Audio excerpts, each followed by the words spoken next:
UFC Fight Night Vegas 53, Font versus Vera takes place this weekend, and I'm going to go through the entire card, starting with the early prelims, ending with the main events, giving my prediction and breakdown for every single fight on the card, starting with the early prelim opener of, well, I don't even know if this is the early prelim opener, however, we don't know where it's going to go on the card, so I'll just predict it first of all anyway. Alexander Romanov versus Chase Sherman has been added to this card last minute. It was supposed to be on the card last night, it's now on this one, so let's predict it straight away. I do believe that Alexander Romanov is going to go out there, as I said before, and get a first round submission on Chase Sherman, and I think it's going to be relatively easy for him. I don't think Chase Sherman has the grappling required to deal with Alexander Romanov. I think Romanov knows this. They'll both land a couple of shots on the feet back and forth, and then Romanov's going to shoot his takedown and ragdoll Chase Sherman to the ground, end up on top with all of the mass that he has, and put him out with the submission. I'll say maybe ground and pound TKO, but I could also see like a forearm choke sub just to prove a point, because he wants them so badly in his career.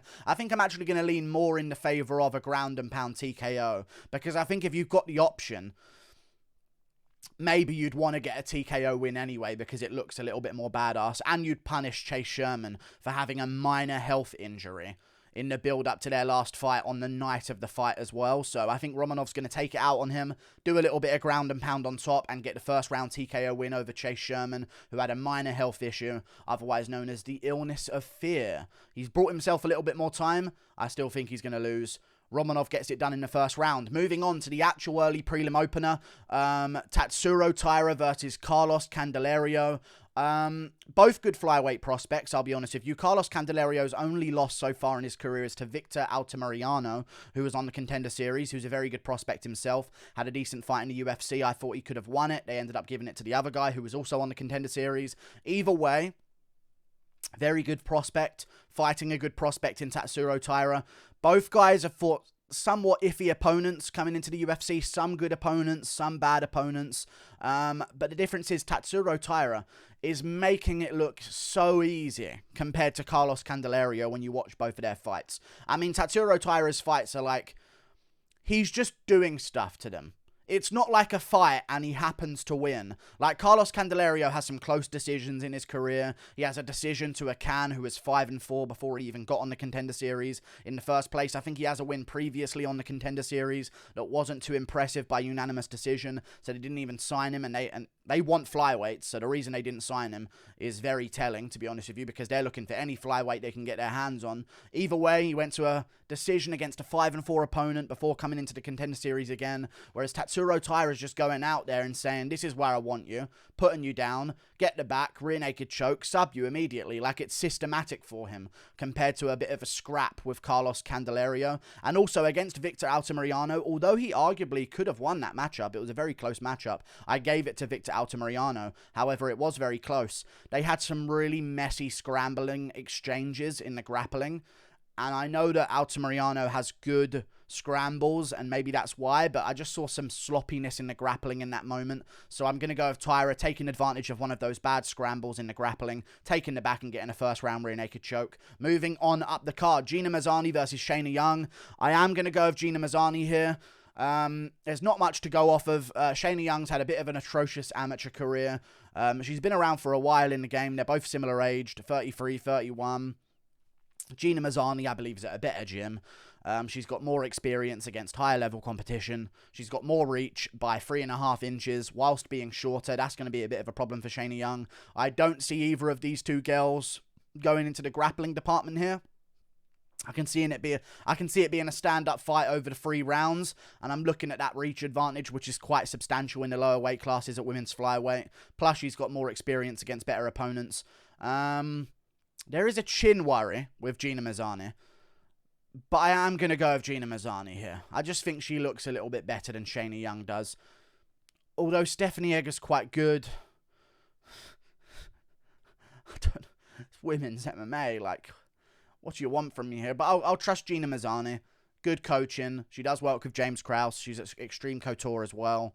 I'm going to trust that she gets this one done by decision. 29-28 in a very close fight. Gina Mazany gets it done.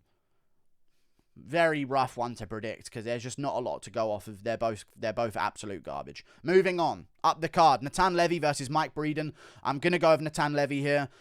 In hindsight, a pretty close decision loss to Rafa Garcia is not too bad because he just went out there and looked really good against his last opponent and had a very good victory there. Submitted him in the second round and won the first round pretty clearly as well. So Natan Levy had some decent grappling exchanges with him. Decent moments on the feet as well, but just kept getting out-hustled by Rafa Garcia as the fight went on. Mike Breeden has beat cans in his career. He got into the UFC. He shouldn't have been in the UFC in the first place or even right now. He got in as a replacement for Alexander Hernandez's opponent, and Hernandez just ended up absolutely baptizing him in the first round, putting him out badly. He's been KO'd previously in his career by a 3-2 opponent or something like that, and every single time he seems to jump up against a decent opponent, he's lost. Whereas Natan Levy, close scrap with Rafa Garcia. He's still young in the game, really, at 7 fights in. And I think he's got a lot to learn and a lot to work on. I'm going to go with Natan Levy getting this one done. He showed somewhat technical prowess in his debut in the UFC. And I think he's going to be hungry to go in there and set the record straight. And I think this is just another one of those jump-ups for Mike Breeden. And after a KO loss a while ago, I don't mind his chance. I don't like his chances at all. Natan Levy's been more active as well. I'm going to go Natan Levy by decision, 29-28 over Mike Breeden in a close scrap back and forth. Levy's technique gets it done. Moving on up the card, Gabriel Green versus Yohan Lainesse. Yohan Lainesse is going to KO Gabriel Green in the first round. Gabriel Green is good, but he seems to get hit a little too much. And there was a UK prospect that I was touting as the UK Gaethje in Justin Burlinson. He's since rallied himself at Cage Warriors. He's now fighting for a belt again. He's beat a good opponent. He's now fighting Reese McKee. If he wins that one, they might re-sign him on the Contender Series again, give him another chance. But either way, he got hit a little too much in his fights, but I assumed that he would just accept getting hit and then out-technique Yohan Lainesse. You can't get hit by Yohan Lainesse. It's as simple as that. He's got vicious power in his hands for a welterweight. He's very, very dangerous. He's wickedly quick in the first round as well. And I think Gabriel Green's a similar guy. I trusted a previous opponent to be able to take some shots and then wear on Yohan Lainesse as the fight goes on. But Yohan Lainesse has that undefeated confidence. He's 29 years of age. He's got a 3-inch reach advantage. He's got a 4-inch height advantage here over Gabriel Green as well. He's a big guy for the welterweight division, 6'1", and he ain't too skinny either. I'm going to go with Gabriel Green getting KO'd in the first round, trying to take some shots like he did against Daniel Rodriguez and try and walk him down. I believe Daniel Rodriguez almost set a strike record against Gabriel Green in their fight and just tuned him up for 3 rounds, hurting him in certain moments as well, taking some damage in his career. I just think he's too easily hit. Lainesse has crazy speed and power in the first round. Doesn't add up to me too well for Gabriel Green. I'm going to have to go with Yohan Lainesse by first round KO. And his name's Yohan, for Christ's sakes. Pick him. Moving on. Up the card, Daniel Da Silva versus Francisco Figueiredo. Tapology has seen the name Figueiredo, and all logic has left the equation. Francisco Figueiredo is absolute garbage. Can we not see that by now? His decision-making in fights is sus. Real sus, in all honesty. I don't trust it in any way whatsoever. Not Jordan Levitt's sus. I mean sus as in not very good. I don't trust Francisco Figueiredo to win here against Daniel Da Silva, who, might I add, on very short notice, looked very good against Jeff Molina in that first round before eventually starting to slow down after some close submission attempts early on. He has really good grappling, and Francisco Figueiredo, let's just say he lost his last fight via bad decision-making on the ground. He was jumping for stuff he shouldn't have been jumping for. He was ending up in bad positions that he didn't even need to be in. He was entertaining certain positions that were dangerous for him. Like, he really didn't make great in-fight decisions in grappling exchanges, and Daniel Da Silva had some really good moments off of his back against Jeff Molina in certain moments, and some good moments on the feet as well. Eventually he did get put away and then ground and pound TKO'd by Molina, but Molina's a very good flyweight, beat Aori Chwileng, who just had a great performance at bantamweight as well. So I'm going to trust on a full camp, Daniel Da Silva is going to have a great performance against Francisco Figueiredo, and Figueiredo should not be in the UFC. His fight that got him into the UFC was a complete and utter robbery. I'm going to try and find the guy's name right now. It was a draw against Eduardo Souza, and then he got a step up against Jerome Rivera, who ended up being terrible, and this guy took him to a decision, whereas everyone else finished him with ease. Eduardo Souza, that fight that he had was just one of his only good opponents that he took on. Absolute robbery. He lost a fight before. This was the fight that he had to get a win over the guy on. And he clearly lost the fight, and they just somehow gave him a draw. The first fight shouldn't have been a split decision either. Like, they've seen the name Figueiredo, they're trying to build him up, and he's just not as good whatsoever. I'm going to have to side with Daniel da Silva. He looked really good against Jeff Molina in the early rounds before slowing down and getting a bit sloppy. On a full camp, I think he has a more complete performance, more consistent across the rounds, and gets himself like a submission win some point early on in the fight. Moving on. Up the card, Krzysztof Jotko versus Gerald Meerschaert. We're on the main card now. I am going to go with Gerald Meerschaert here, man. Krzysztof Jotko has looked okay. He's very good, mediocrely good. He doesn't do anything too special, but he does stay in there and make it competitive against certain opponents. Misha Serkinov, we just saw lose to Wellington Turman, but he was doing okay before that. But even then, Krzysztof Jotko was able to just barely edge out a grappling match against Misha Serkinov. I think Gerald Meerschaert's got the finishing ability here. He's a bigger guy than Krzysztof Jotko as well. He's got a slight reach advantage, not enough to really bat an eyelid at, but he's got way more experience. He's been looking really good recently in his fights. Dustin Stoltzfus did have some success against him, but I think that he's going to be able to capitalize in a certain moment. And the finishing ability, I think, is heavily in the favor of Gerald Meerschaert here. So I think if anyone's going to get a finish, it's Gerald Meerschaert. If it goes to a decision, it might be like an up-in-the-air, very close split decision either way. But I'm going to trust in Gerald Meerschaert. His hands looked really good against Makhmudmuradov as well. And I would pick Makhmudmuradov even now to beat a guy like Krzysztof Jotko, who just isn't too good, in all honesty. Strickland has a very simple style. He was able to just pick apart Jotko for 3 straight rounds with no problems pretty much whatsoever. I'm going to go with Meerschaert getting this one done. He's big, he's physical, he's got a decent chin despite what Chimaev did to him, and he has finishing ability on the ground, which I don't see Jotko having at this point in his career, so I'm going to side towards GM3. In the case that it goes to a decision, it's going to be close either way. One guy might edge it, who knows.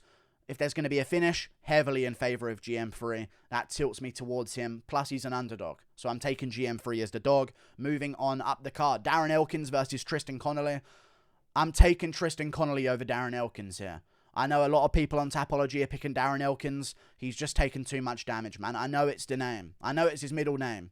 And that's not a joke. Damage is his middle name as far as a fighter goes.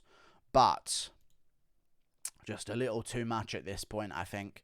He has had some competitive fights against Nate Landwehr and has had some good showings in his career, but I can't pick him again. Tristan Connelly looked okay against Sabatini, won the 3rd round against Pat Sabatini, who's now still on a win streak in the UFC, won his last fight against TJ Laramie a couple of weeks ago very dominantly. Tristan Connelly survived his moments on the ground against him. I don't see Elkins exposing him in the grappling or anything like that, and showed that he still has that tenaciousness to come back in the 3rd round and have a good 3rd round showing against Pat Sabatini, and also had a good 3rd round showing against Mikel Pereira. If you can grit down and get it done against Mikel Pereira in any form of your career, I'm going to trust you to get one over on Darren Elkins at this point. He's a little bit younger. He's got way less wear and tear. He's still got to make his money in the sport, whereas Darren Elkins has been there, done that, made his money. He's doing this kind of just to keep it going and have some fun with his career, much like a Clay Guida type character, I imagine. So I'm going to go with Tristan Connelly here, grinding out a decision and ending up winning the last 2 rounds, or maybe getting a late rounds finish. He's a lot more vicious. I think he's got a little bit more heat in his punches as well. Elkins is too easily hit, coming off a bad KO loss to Cub Swanson, where his chin looked like it was kind of finally starting to leave him. I know Swanson's got some heat in his punches, but still, he went down a little too easily for my liking. So I'm going to have to go with Tristan Connelly getting this one done in a fun scrap that he comes out on top of because he's got way less mileage on him. So I'm picking him to win. I think he's an underdog as well. So yeah, I'm going to go with Tristan Connelly. Moving on up the card, Jared Gordon versus Grant Dawson. I'm going with Grant Dawson. He's barely a favourite. I know the Rick Glenn fight isn't a good look for him, but he's still really good. Like, Grant Dawson's still 17-1-1. I know Jared Gordon's 18-4, but he's not good at anything.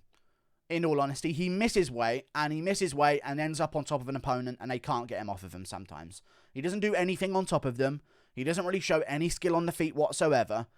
I really do believe Grant Dawson's got this one in the bag. He's got good coaching. I think he's going to learn a lesson about, like, sort of controlling himself, pacing himself in fights. He knows how to get to a dominant position and keep it as well.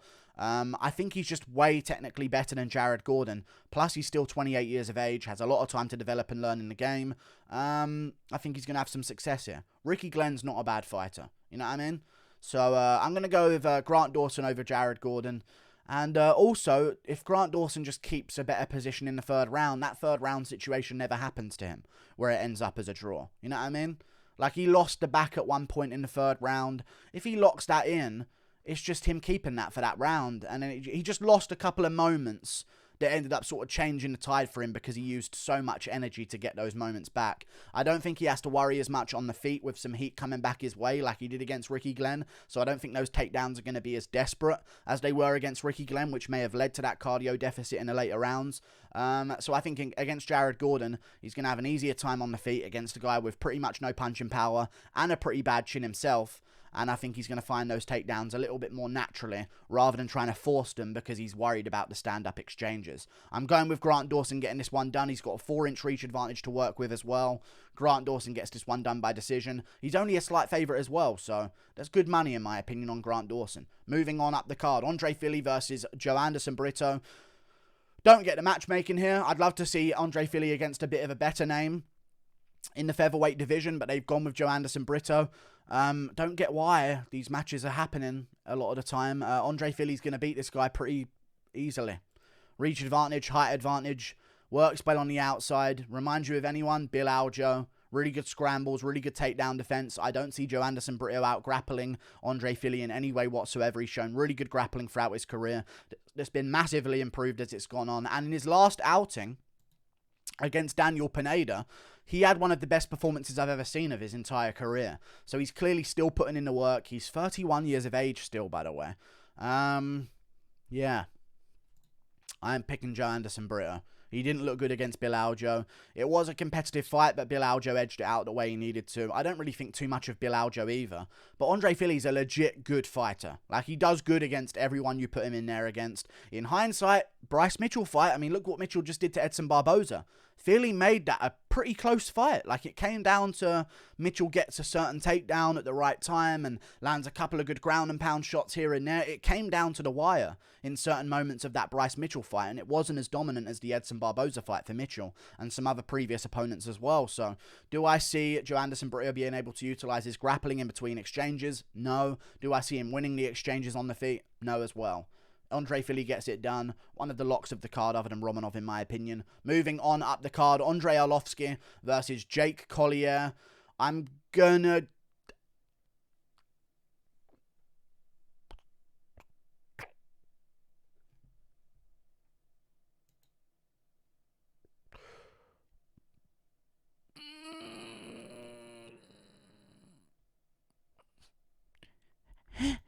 Chase Sherman's bad. That's what it is. That's what it is. It's just Chase Sherman being bad. I'm sure of it. I'm sure it's just Chase Sherman being bad. It's Chase Sherman being bad. Collier looked good against Chase Sherman, and he had decent dips and head movement to land those shots as well. But Arlovski's good enough, right? I think Arlovski's good enough. I'm going to pick Arlovski to win this one. I think Collier's a good underdog here. But I'm going to go with Arlovski. Consistently better. He beats everyone who isn't a really good opponent. And in hindsight, again, look at what Aspinall did to Volkov. Arlovski had a decent first round against Aspinall. Sure, he got rocked early on and Aspinall had a bit of an onslaught against him, but Arlovski was cracking him with really good shots on the chin towards the end half of that first round. Got taken down in the second and submitted. Seems to happen when Aspinall takes you down. He's got really good jiu-jitsu as well. But either way, Arlovski did okay in that matchup in hindsight. Gave him some things to worry about. And if Aspinall can't figure it out in the first, I don't see Collier figuring it out in the first.